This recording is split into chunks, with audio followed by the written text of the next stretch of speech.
what it is? There are a few programs out there across the nation that intrigue me for some particular reason. It could be the coach, it could be the location, it could be the tradition, it could be whatever, and they're not necessarily the best teams, the best programs. UCLA is one of them for some reason. Just intrigues me. North Carolina this past season. Minnesota with PJ Fleck running the show intrigues me. We get Daniel House on the line as we typically do, covering Minnesota football from GophersGuru.com. Daniel, how you doing today? Doing well. It's been an active couple of weeks in the transfer portal for the Gophers. There hasn't been any time off, that's for sure. So this is basically what I'm talking about right here.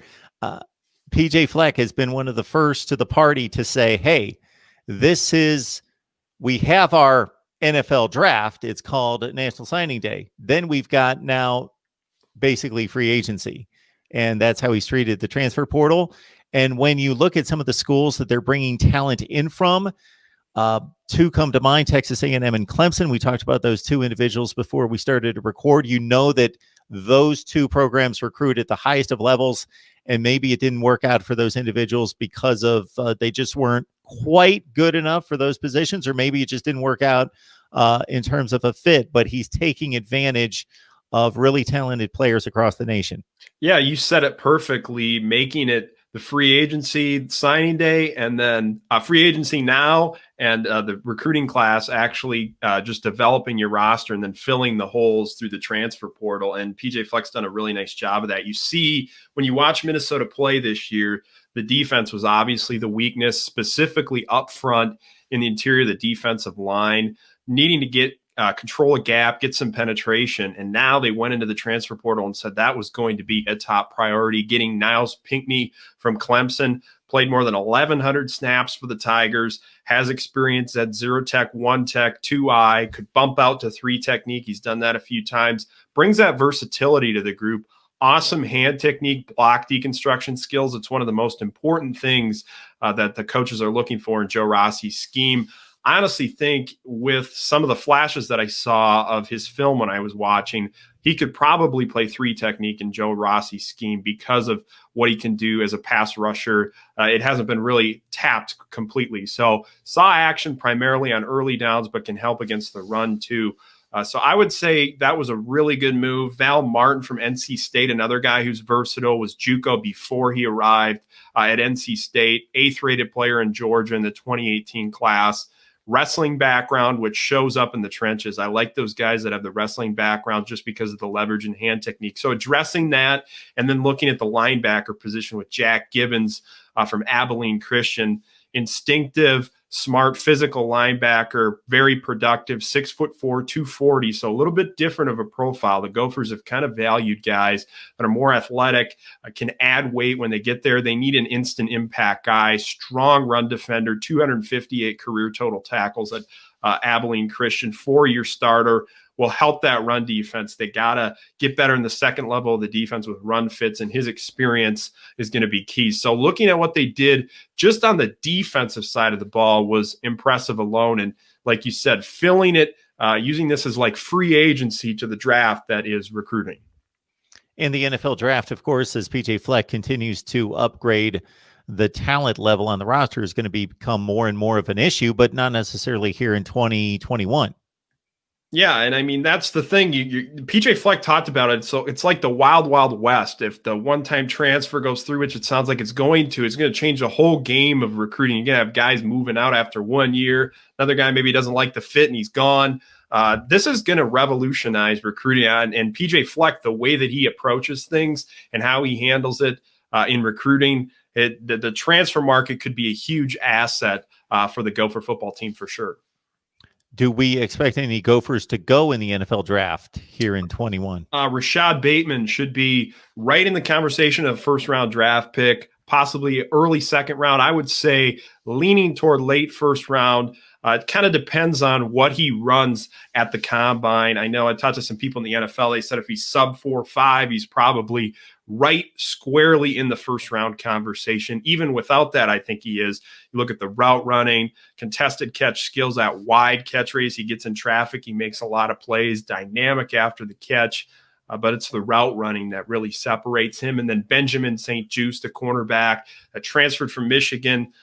really flashed in 2019. 6'3" with a lot of length, but tested above average in all the agility metrics when he was coming out, when you look at the Nike Spark scores. So he could be a guy that is possibly a late round target, but those are the two primary guys that could be gaining NFL draft attention. And Daniel, based on what I know about how closely you scout and track the NFL, I know that Tyler Johnson catch in the NFC playoffs did not get past you yesterday. No, it was a great catch. I mean, we saw that so much back in, Minneapolis North, playing in North Minneapolis, and then at Minnesota, just seeing what he can do. He's just an unbelievable athlete. I mean, he was a great basketball player, translating over to football, was a jack of all trades in high school, and then comes to Minnesota, and you just see that route running, the body control, the hands. I mean, he's going to go down as one of the best receivers to ever play at Minnesota. Now he's getting a shot. Winfield with the forced fumble. So the Gophers will actually have three guys playing against each other in the NFC Championship: Kamal Martin, Antoine Winfield, and Tyler Johnson, and then the AFC Damian Wilson playing linebacker. So 4 Gophers playing on championship weekend in the NFL, which is also good for the program. Yeah, every time I see Winfield, he's making plays at the next level. He's had a remarkable first season. And after Tyler Johnson made that catch, it was noted by the announcers, believe Aikman and Buck doing that game, that in talking to Tom Brady that week, as you well know, that he had commented, even though this guy's only caught 12 passes this season, we have to get him the ball more because he's an up and comer. Yeah, you watch Tampa's offense, they love to push the ball downfield, but they don't have a lot of underneath passing concepts. Like, I'm always going, get the ball underneath. And when you do that, Tyler Johnson, that's where he thrives. I mean, at the RPO game at Minnesota, that was a strength. And so we'll see how they continue to evolve the system to involve some of those guys. I mean, honestly, you look at the way Johnson's played, Scotty Miller, they played extremely well and they've gotten chances. So we'll see how that all shakes out moving forward. But Tyler Johnson's put himself in a position where he could have a really nice NFL career. We talked Minnesota Golden Gophers with Daniel House. Check out the banner right there, gophersguru.com. You got to check out his work right there. Every time he's on here, does a remarkable job breaking down Minnesota football and the scouting reports across the board on this roster. He knows his personnel, knows the breakdown. So again, remarkable stuff. So join him for the deep dive on gophersguru.com. National Signing Day, the second version, the more traditional one, of course, the 1st February, Wednesday in February. Any more work for PJ and the boys to do there?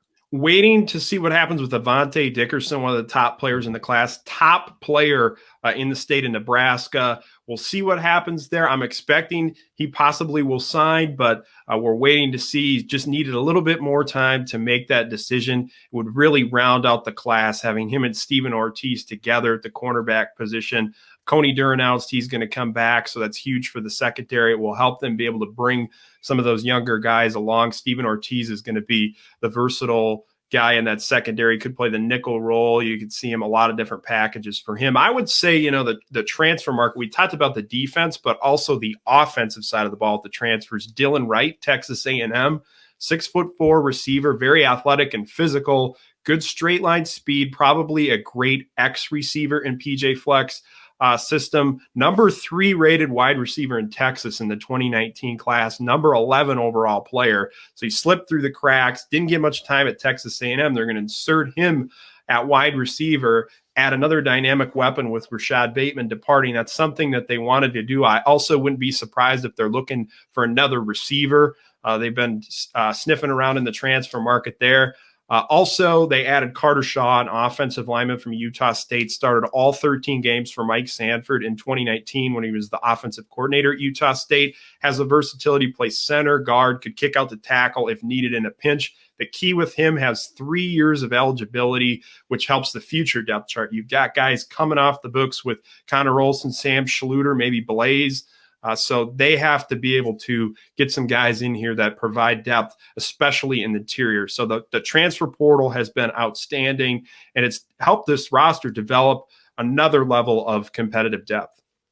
Daniel, I got to say, I don't know how you keep track of all these names, because I'm in the same business and I'm doing the same thing, trying to keep track of a million teams at the same time. And Avante Dickerson was a guy that I was just looking at last night, taking notes on him because I was running through the 247 Sports top 300 and tracking those players who have yet to sign, and he was one of them. And I'm taking notes on his individual rankings and scouting reports, and that was just last night. And then boom, I throw the question out to you, forgetting that Avonte Dickerson's still out there in regards to having a hard commit to Minnesota, but yet to sign officially. Got Daniel House on the line from GophersGuru.com. The coaching staff, that's a typical off-season issue with each team. Guys moving on, guys filling vacancies. What's the Minnesota staff look like right now? You look across the country, Mark, this is interesting to me with the pandemic and the unique season. I don't think we're going to see a lot of coaches jumping ship and going other places. Maybe it's staff changes. You look at Penn State, for example, letting go Kirk Sherrock after 1 year, the former Minnesota offensive coordinator. Now he's on the market. I don't see anyone leaving the Gophers coaching staff that's going to be too big. We haven't received any word on any changes that are going to be occurring. So it looks like there's going to be some continuity, which is important. They had some defensive assistants leave in the past. So if they can keep that core nucleus together, it's important because especially with this pandemic, I don't think people truly realize how challenging it was to execute a season without any real contact in the spring and the summer for player development and the installation. You got to focus on, maybe you want to run the ball because you think it's your strength. You got to focus on installing that. And it's a lot more difficult to have a nuanced passing concept installation because you only have so much time. You got to pick and choose. So I think Minnesota really needs to hope that they have a normal offseason and then all these transfers come in and are able to contribute. And then those young guys that played last year and gained that experience, it's going to be beneficial for the future of the program because they have in-game experience. They'll get more development if the offseason's normal, and then you bring in the transfers. This could be the year where Minnesota bounces back after a really, really unique season in 2020. Best discussion, debate, and analysis. That's our aim. That's our goal. That's our mission here at Mark Rogers TV, the voice of college football. And with the help of guys like Daniel House, that's certainly accomplished most of the time. And you can catch him on GophersGuru.com. We'll pull up the banner right here. You got to check him out. You hear the insight, the information is phenomenal right here, but you can get so much more if you go to GophersGuru.com. Daniel, we always appreciate you stopping by and breaking it down for us. Hey, thanks for having me, Mark.